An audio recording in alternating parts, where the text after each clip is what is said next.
Sledgehammer's insane in 7 Days to Die. It crushes everything. It's a one hit, one delete button. Everything's gone. You're one-shotting everything, and you feel unstoppable. Nothing else even comes close. Clubs, not enough damage. Knives, it's damage over time takes too long. Spears, extra range is nice, but when you know what's more range? Them not being there anymore. Knuckles, you're too up close and personal, and the baton's great for shutting them down, but you know what shuts them down more? Them staying down. To be able to keep the game balanced, you need to keep all the melee weapons, then all the ranged weapons in similar ideas and tiers. They've done that fairly well with the ranged stuff, buff archery, but when it comes to melee weapons, there's a clear and ahead way winner. And because of that, the game is not balanced anymore around the Sledgehammer, and I want to talk about why that's a problem, and how we got here in the first place. Now, in 7 Days to Die 2.0, the perk trees had a massive overhaul, and you might think some of this came from there, but actually for the Sledgehammer, it did stay the same. It does the same amount of extra damage. Power attacks have the same chance to knock things down. You have a chance of knocking down nearby enemies, get stamina on every kill.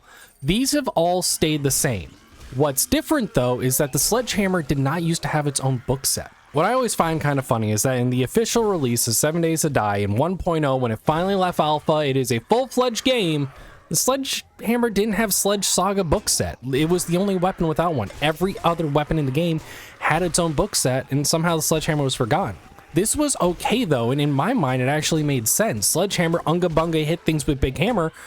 I don't think that kind of character would take time to sit down and read how to do that better, which is fine. Back in the 1.0 release, most people would agree that the Sledgehammer was an A-tier weapon, and the only ones that were above it were maybe like the Spear, the Stun Baton, depending on who you asked.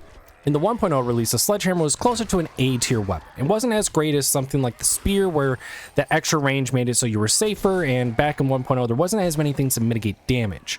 Now, while the Sledgehammer perk Skull Crusher didn't change itself, there was one thing added that impacted almost every weapon in the game: masteries. And the Strength Mastery actually is kind of interesting. It's fairly balanced, with the first three all being about mining. But then there's Headhunter and Adrenaline Berserker. Headshots with clubs or sledgehammers, the ones in question here, have an additional 50% chance to dismember enemies. Now, to be clear, 50% chance does not mean it goes to a 50% of the time their head goes missing. It is whatever that number is currently at in your game. Let's say it's 10%. If 50% more means it's now 15% chance to dismember, which is still really, really strong, but it's not necessarily breaking the game, because even get to 10% is not the most straightforward thing. And the other one's Adrenaline Berserker, which only affects strength-based weapons, which when you get a kill, grants 25% damage resistance for 5 seconds, which is really, really nice. So if your armor took out, let's say it was 75% of the damage that was coming in, you only had 25% left, that number's cut down by 25% to about 18. I should have picked a better number for a quarter reduction than a number that's not divisible by 4. Either way, these are nice. It's a slight higher chance to be able to take out a zombie in one hit, and a little bit of damage mitigation. This doesn't sound like it really breaks the Sledgehammer, and other things got bonuses too, like Perception Mastery, where the Spear does 20 points of damage over 20 seconds with bleeding damage, and it doesn't stack like knives do, or Blood Rush, where a sprinting power attack with a Spear, which kind of goes against playstyle, does 25% more damage, or Fortitude Mastery, where it actually doesn't increase any damage at all for the Knuckles, but Agility, right, where it also doesn't have anything to do with the machetes. Now, Intellect Mastery actually did something. It's like the Strength tree. The first 3 had nothing to do with the weapons, then Genius Fury and Baton Master. But the thing is that these build off each other. Genius Fury is a downgraded version of Baton Master. When you get Baton Master, Genius Fury disappears. And Baton Master is Stun Baton Charge is always ready, which there was a book already in the game to make it so there was a chance of that happening anyways. It's a lot more consistent, makes that book useless now, but still a bonus. So the only weapons that got an improvement were the Sledge, the Club, the Spear, and the Stun Baton. Now, Sledge and Club moved up by the same amount, so that doesn't really do all that much for when we're comparing between the rest of the weapons. Stun Baton, I would say that always charge is really, really good, but it isn't like the most astounding thing, since we already had ways to be able to make it so it was charged more often. And the Spear has some middling damage increase, but, you know, the Sledge didn't get anything too crazy from the books, did it? Sledgehammer got 7 books, as every single book series is, which starting with Volume 1 is there's a 10% chance for you to knock down an enemy when you hit them. That's really good. It means that zombie is not participating in the fight anymore. 10% of the time you swing a Sledgehammer. It doesn't have to be the one you hit necessarily. If you do a power attack and swing and hit 5 zombies, it's a 10% chance on each zombie for one of them to hit the floor. Level 2 is the standard, what it always is for almost all of them. It degrades 20% slower. This isn't massive. This is the same thing that everyone else has. It's fine. It's just catching up. Level 3 is power attack kills cripple nearby foes, slowing them down and cutting their damage by 20 for 10 seconds. So that means when you swing your sledgehammer, you kill the primary target you're facing. All the other ones have their damage cut for 20%, and they are moving slower. That means you are surviving more, you're getting more damage put out, and you're able to get another kill, which means once you get your first one, it's pretty easy to keep all of them at a 20% damage reduction and moving slower. Level 4 is Sledgehammer strikes deal 25% more damage to an enemy below 30% health, which means for how much damage Sledgehammers normally do, if it's at 30% health, normally this just means that you are more guaranteed to just get the kill right there. You're almost guaranteed anyways. It's kind of hard to do less damage, especially if you're playing on a standard difficulty. But this 25% more damage does really matter, especially if you're an insanity player where zombies have so much more health.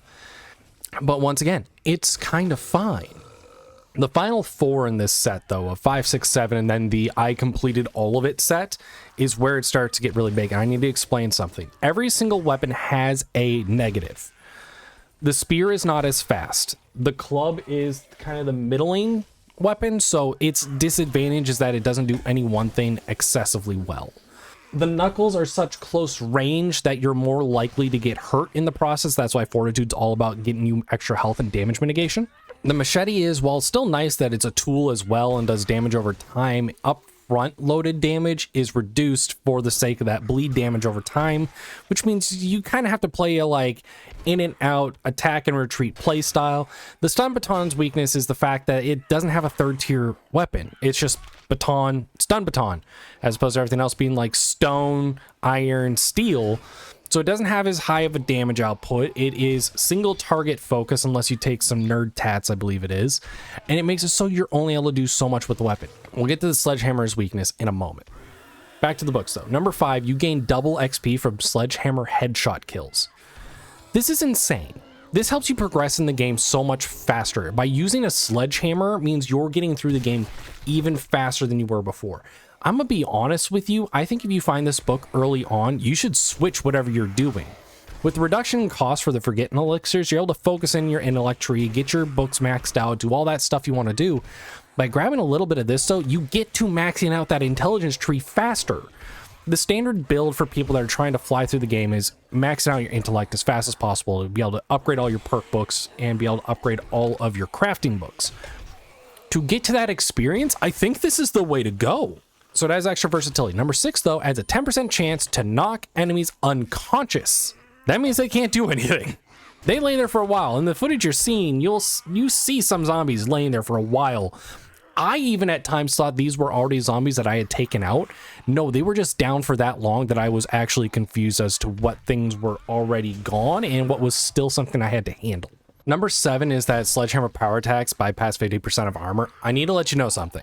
It's kind of rare you're not power attacking with the Sledgehammer. It's the biggest appeal to the Sledgehammer is big unga bunga damage to go to zombies' face.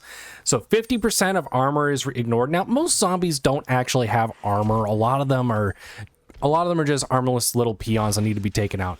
But when it does come to something that does have armor, being able to bypass 50% of it means that you're doing what the Sledgehammer does even better, taking out the problem immediately. All these books are building towards something. And now, obviously, number 2, Sledgehammers degrade 20% slower. Yes, that's the market rate. That's the standard going right now for when it comes to how everything works in this game. Everything degrades 20% slower. Neat, cool, fine. But 1, 3, and 6 are all doing something where you're ignoring something. 10% chance to knock it down. 10% chance for them to fall unconscious, which is just knocking them down plus extra. It's just a better version of number 1. Number 3, attacks weaken other things around them for 10 seconds. It means you're able to ignore some things while handling something else. It's really good at mitigating the horde. And then there's 4 and 7, which are making it so you're doing additional damage to certain types of things. You're ignoring armor, extra damage toward low health enemies, so you're not wasting extra hits on them. You're more likely to take them out with a grazing shot when you're aiming for a different zombie.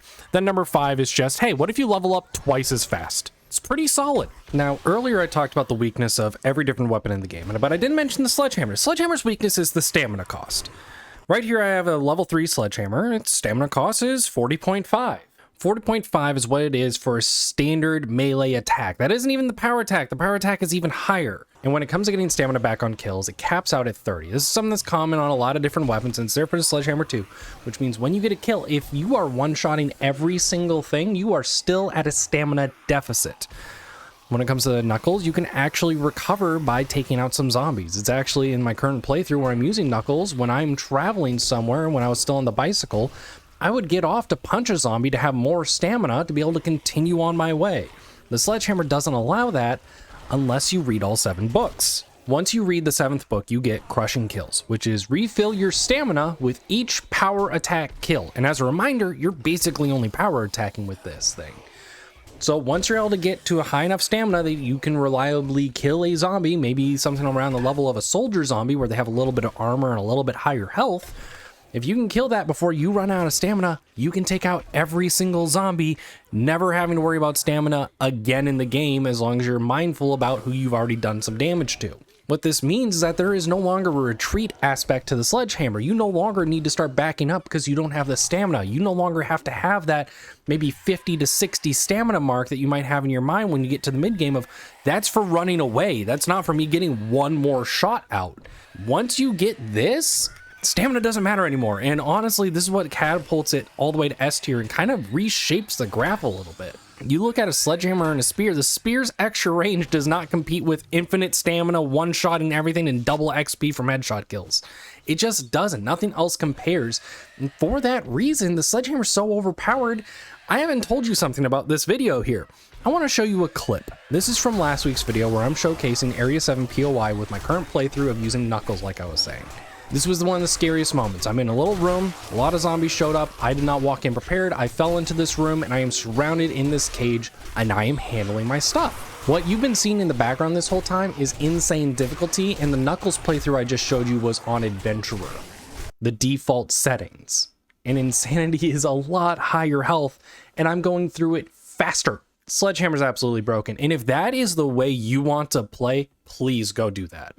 Do not let some internet stranger tell you how to play your game. Go have fun and go enjoy it.